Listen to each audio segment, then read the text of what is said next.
Ding dong, the miner's dead. We are down here at Card Merchant with another winner box.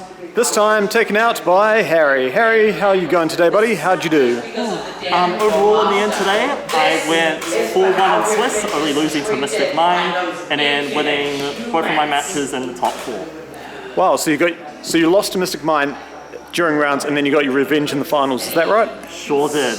Buck, show us how you did, mate. Show us that pearly deck that took it out. So first off, we're going to start with Free of the Boy himself, Full on of Albaz. Insanely good to draw, honestly. Forces a lot of interaction if you summon him on the field, but not only that, it's a fusion material in hand to summon your cards otherwise. Next, we're going into the Despia cards. We have 3 copies of Alaba, one of the best summons in the deck, honestly, if not the best. Did you find 3 too many? I see some decks running 2. No. Since I'm playing over 40, I'm playing 44, I find that this is enough. I always want to see that as my first summon, ideally. Next, we're playing a copy of Dramaturge as well as Adlib. These two are insanely good. Dramaturge helps enable OTKs or just as another form of interruption in some matchups, and Adlib is very good at bringing back any of your fusion monsters, which is very good in the grind game. Next, we're playing 3 copies of Tragedy, because Tragedy is honestly one of the best cards in the deck. It does not trigger if you discard it for cost, but it triggers if you use it as a fusion material, or discard it off opening, or send it even off branded fusion as well. Because it adds another Despia monster to your hand, right? That's right. It's also insanely good with Allure of Darkness, which we're playing 3 copies of here. This pairs very nicely with another 3 of we're playing as well, being Mercuria. These 6 cards together are insane value for the deck.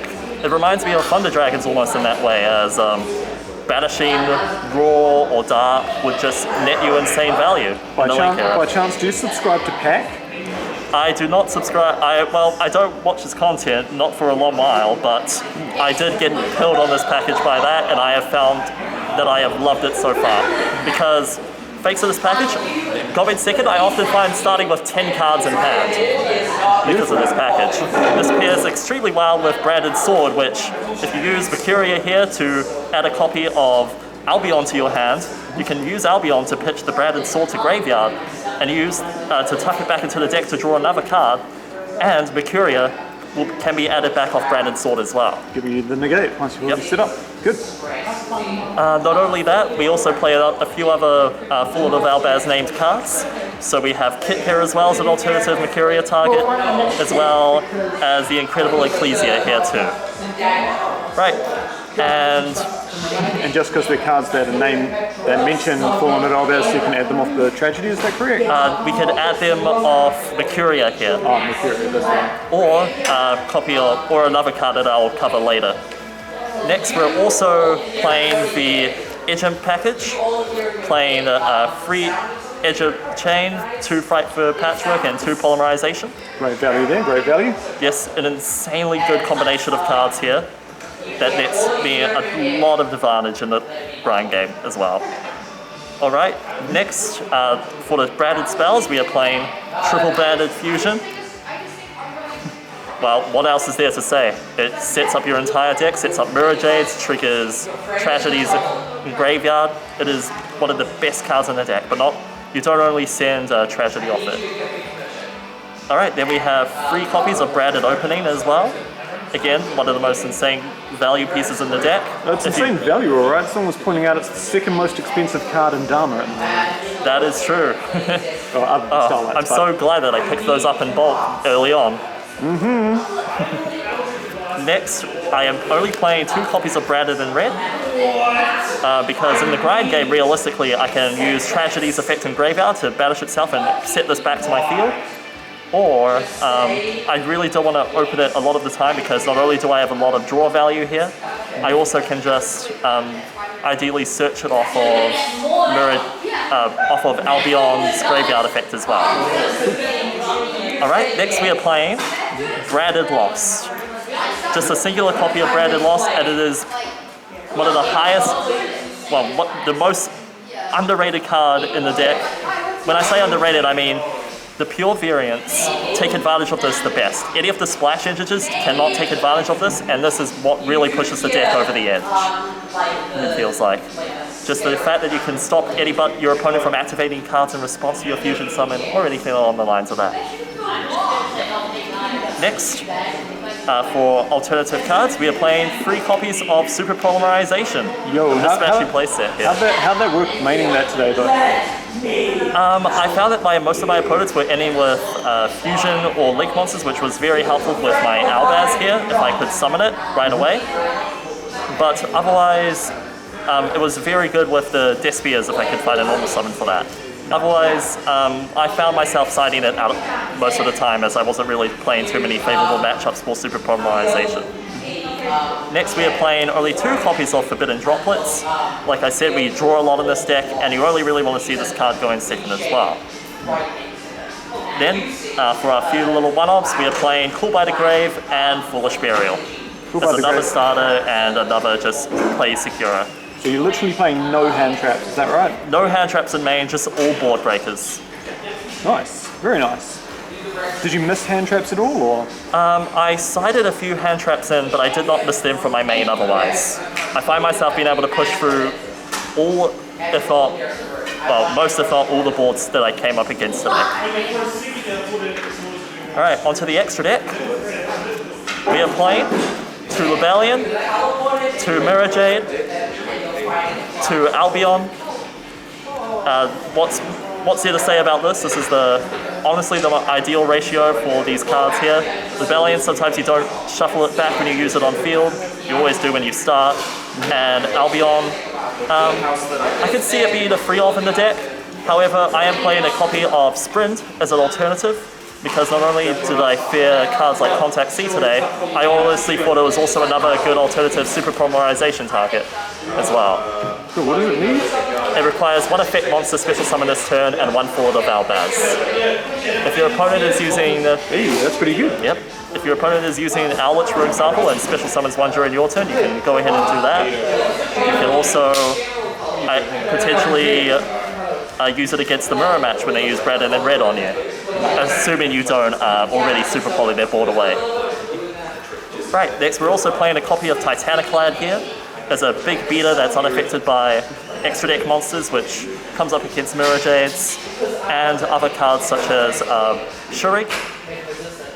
Right, we are also playing 2 copies of Guardian Chimera. How good was that in the finals? How good indeed. Oh, it is a godsend, this card. It's fantastic for any fusion strategy out there, especially if you are running polymerization as well. We are also playing, for Despia fusions, we're playing 2 copies of Masquerade. This can lock opponents out of the game quite easily. I found in one of my rounds, I think it was round 4, I summoned this against my opponent who had already used the Strudo this turn. Oh no! Did you get 2 out against him? I only got the 1 out against them with the Brad and the Red-Eye, etc. in the end phase, but it forced them to commit their entire resources into you got to answer my field in 6 turns and 6 moves. It's 6 moves. They were fortunate enough to be able to do that. Yep. Just barely, though. But I was still able to take the W as they had no way to get rid of its recursion effect from graveyard. Alright, next we are also playing a copy of Despia. This Despia Quad, I'm always forgetting how to say its name. Quail? Yep. Whatever. Yep. You really use its on field effect, but its floating effect is very disastrous in the mirror as well. If you're able to use Brad and the Red to fuse off the 2 monsters on your field, ideally being Alba and Mirror Jade potentially, usually what happens here, you summon Quad, they're forced to banish either a monster they control or Quad, which triggers it to summon any Despia or Fallen of Albaz from my deck, which allows me to fuse them off with their monsters again. Nice. Next, honestly, the most insane card today for me was Despian Priscillian. Priscillian here was just so good against any of the branded splash decks. If they summoned a Mirror Jade at all, I was taking full advantage of it and stealing it from their graveyard so I could continuously use it over and over again and just beat them down with its burning effect as well. And for our 15th extra deck card, we are playing the 1 Dragostapelia. I never summoned it today, but it's still very good in most matchups. Very good. We'll just quickly go through the side deck now? Yep. Alright, we are playing 3 copies of Contact C. A hilarious card. It's insanely good against Try Brigade, and it can be very good against other branded decks as well. Contact C, baby. Yep, because if they summon Lubellion or anything along the likes of that, you summon this to their field. Now they're forced to use it. Well, they're forced to use Lubellion plus the Contact C. Well, the Contact C plus something else, so it might be the Albaz plus the Contact C to go into something else, like the Friend, which just turns off their turn entirely, because they cannot access Mirage, they cannot banish any of their cards. It is hilarious. We're also playing 3 copies of Twin Twister. This deck really struggles with back row. I'm very fortunate enough to have won that match against Mystic Mine in the finals, and I'm glad this card was a part of it. We also had 3-dimensional barrier for ideally the pro match, but it could also come up against decks like Sword Soul. I did not end up siding this in today, as most of the decks I ended up facing did not falter to this card too much. Then we're also playing 2 copies of Nibiru, the Primal Being. You can draw this, if you draw this off your Chimera, you get a lot of insane value. We have 2 copies of Lightning Storm as another answer to Spell and Trap decks, and also 2 copies of Token Collector. Go against any Sword Soul? I did not face any Sword Soul today. I did face a few Adventure decks, but I found myself wishing that these 2 cards were either more Spell and Trap paid, such as Red Reboot and Harpy's Feather Duster, or more copies of board breakers like Lightning Storm or Raigeki potentially.